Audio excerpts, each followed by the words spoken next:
You break out of the egg with your beak still soft and your eyes sealed shut, somewhere along the coast of North America. A second egg rocks beside you and cracks open moments later. Your sibling tumbles out and lands against your side. Your skin is bare and pink with no feathers covering you yet. You can't see anything around you, so you lift your head and open your mouth wide, waiting for food. Then, your mother's shadow covers the nest and something warm drops into your throat. She regurgitates a thick mush of fish and you swallow it down without thinking. Your sibling pushes forward with their head raised and takes the next portion before you can react. You lunge back and snap at their head with your soft beak, but it doesn't do much. Your mother keeps feeding, and you both shove against each other trying to get closer to her mouth. Skip forward 5 days, and your eyes open for the first time. The nest sits on a rocky ledge with a sharp drop below. Your sibling stands near the edge looking down at the water. You step forward and shove them slightly with your shoulder. They stumble, and their feet slide closer to the edge, but they catch themselves and don't fall. Then, your mother lands on the nest with her pouch stretched and full. You both beg loudly with your mouths open and wings flapping. She leans down and you push harder this time, knocking your sibling aside completely. Your beak goes into her pouch first, and you pull out a small fish before they can get close. You're learning fast that food doesn't get shared equally here. The one who pushes hardest eats first. And right now, that's you. You're 2 weeks old now, and feathers start covering your body in patches, while your pouch stays soft and loose beneath your beak. Your sibling has grown faster than you with broader wings and a thicker neck. During feeding time, they knock you aside completely with their shoulder and get their beak into your mother's pouch first. You only get scraps after they've already swallowed most of the fish. One morning, your sibling lunges at you without warning and bites down hard on your wing, making you stumble backward toward the nest edge. You bite back at their neck, but they're stronger and push you off balance. This happens again the next day and the day after that. Your mother lands on the nest each time and watches without stepping in. Your sibling keeps shoving you closer to the drop whenever you try to eat, so you start staying near the back of the nest just to avoid them. Then one afternoon, your mother arrives with food and you both rush forward at the same time. Your sibling rams into your chest with their head down and drives you backward fast. Your feet slide over the edge and you can't catch yourself. You fall off the nest and drop straight down toward the rocks below. You hit the ground hard with one wing bending awkwardly beneath you, making your whole side throb when you try to stand. You look up at the nest and see your sibling lean into your mother's pouch and start eating. You're on the ground now with your wing bent wrong and no way to get back up.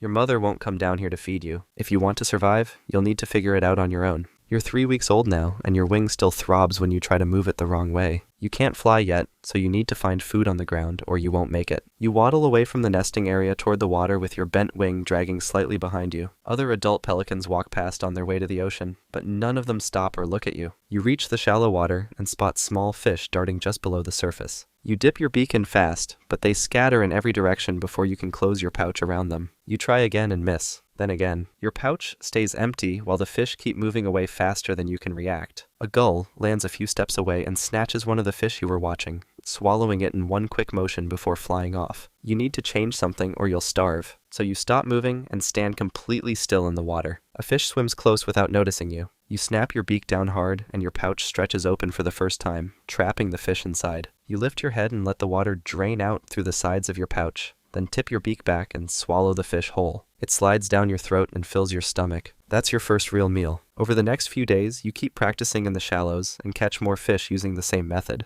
The wound on your wing starts to close and the throbbing fades. But soon, you'll need to leave the shallows and learn how to fish where the water gets deeper and the competition gets worse. You're 6 weeks old now, and your feathers have grown in fully while your wings have healed completely. You need to learn how to fly if you want to catch fish in deeper water, so you flap hard on the beach and lift off the ground for the first time. You glide low over the water for several seconds before your wings give out and you crash in with your beak, hitting the surface first. You practice every day after that, staying airborne a little longer each time until you can fly without falling. One afternoon, you spot a school of fish moving just below the surface while you're flying above them. Other pelicans dive straight down from high up with their wings folded tight against their bodies. You need to try this, so you fold your wings and drop toward the water. But you don't tuck your head in the right way, so you belly flop hard and the impact stuns you for a moment. You surface with your pouch filling with water instead of fish, making you cough and shake your head to clear it. The school scatters, and the other pelicans are already eating their catch while you're left with nothing. You fly back up and circle above the water looking for another school. You spot one and dive again, but this time you angle your body correctly and tuck your head down at the last second. You pierce the water clean and your pouch fills with fish before you even realize it worked. You You surface and tilt your head back, letting the water drain out while the fish stay trapped inside. Then you swallow them all and feel your stomach stretch from the meal. You've mastered the dive now, but soon you'll need to compete with dozens of other pelicans who've been doing this much longer than you. You're 4 months old now, and you've been diving successfully for weeks without much trouble. One afternoon, you surface with your pouch stretched full of fish after a clean dive. But before you can tilt your head back to swallow, a gull lands directly on top of your head with its feet gripping your feathers. It leans down and reaches into your pouch, pulling out one of your fish and swallowing it before flying off.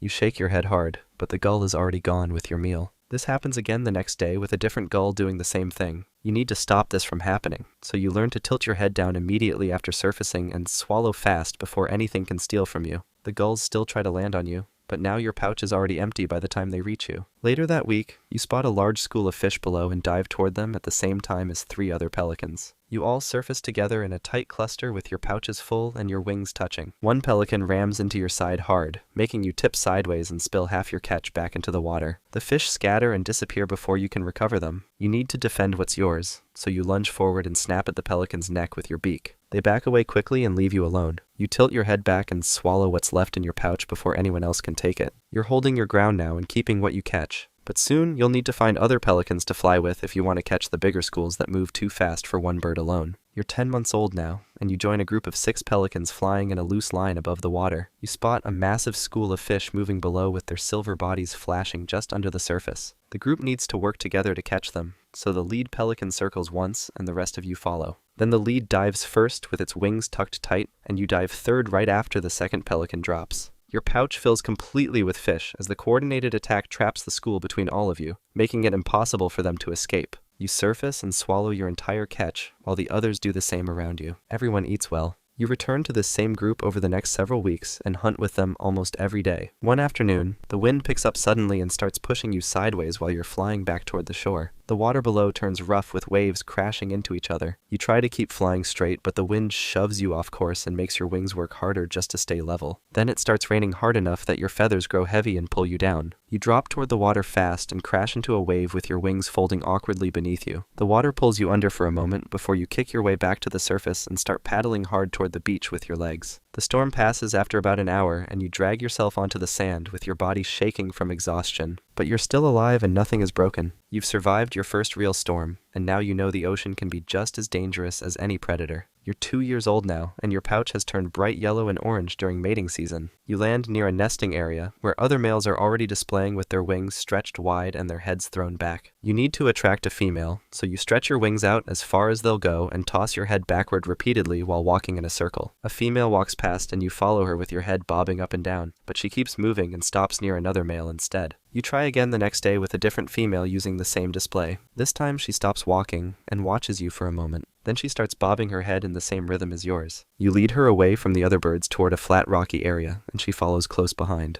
You need to build a nest, so you start gathering sticks from the ground and piling them into a rough circle while she stands nearby and watches. Another male walks toward your spot and tries to push past you to get closer to the female. You need to defend this territory, so you lunge forward and jab at his chest hard with your beak. He backs away quickly and leaves the area without fighting back. You return to building and keep adding sticks until the circle is complete. The female steps into the center of the nest and settles down with her body pressed against the sticks. You stand guard just outside the nest with your wings slightly spread. She'll lay eggs soon, and you'll need to protect them from anything that comes close. But first, you'll need to bring her food while she stays in the nest and waits. Skip forward a bit, and you're 6 years old now. You've raised 2 successful broods over the years with different mates, and your pouch has faded slightly while some of your feathers show wear along the edges. You dive into the water after a school of fish like you've done thousands of times before, with your wings folded tight and your body angled straight down. Your pouch fills with fish, and you start rising back toward the surface with your legs kicking to push you up. But then, something wraps around your neck underwater and pulls tight.